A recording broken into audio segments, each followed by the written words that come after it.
Hi hello welcome to Namala media. నిన్న March 29 ఐపీఎల్లో KKR మరియు ముంబై ఇండియన్స్ మధ్య జరిగిన మ్యాచ్ ఫ్యాన్స్కి ఫుల్ జ్యూస్ నింపిందని చెప్పొచ్చు. ముఖ్యంగా బ్యాటింగ్ చేసినటువంటి కేకేఆర్, అంటే మొదట బ్యాటింగ్ చేసిన కేకేఆర్ టీం ఆరంభం నుంచే అగ్రెసివ్గా ఆడింది. ఓపెనర్స్ మంచి స్టార్ట్ ఇచ్చారు.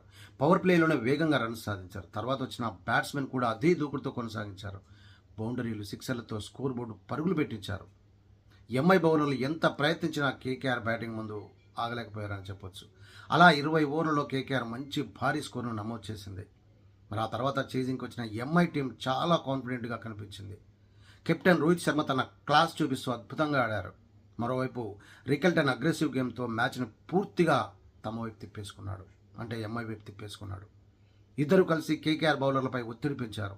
మధ్యలో కొంత వికెట్లు పడినా ఎంఐ టీం కూల్గా గేమ్ను కంట్రోల్ చేసింది. రన్ రేట్ పెరగకుండా జాగ్రత్తగా ఆడుతూ గ్యాప్స్లో షాట్స్ ఆడుతూ మ్యాచ్ను చివరి వరకు తీసుకెళ్ళింది. చివరిలో అవసరమైనప్పుడు బిగ్ షాట్స్ ఆడి టార్గెట్ దగ్గరగా చేరుకుంది.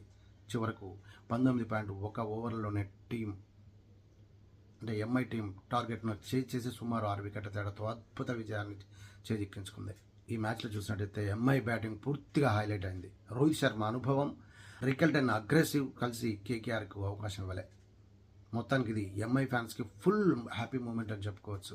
కేకేఆర్కి మాత్రం ఒక మిస్ అయిన ఛాన్స్గా మిగిలిపోయింది. ఐపీఎల్లో మరో సూపర్ మ్యాచ్గా గుర్తుండిపోతుంది ఇది. ఇలాంటి ఐపీఎల్ హైలైట్స్ కోసం please to subscribe Namala media. Signing off, Ravindra Suri.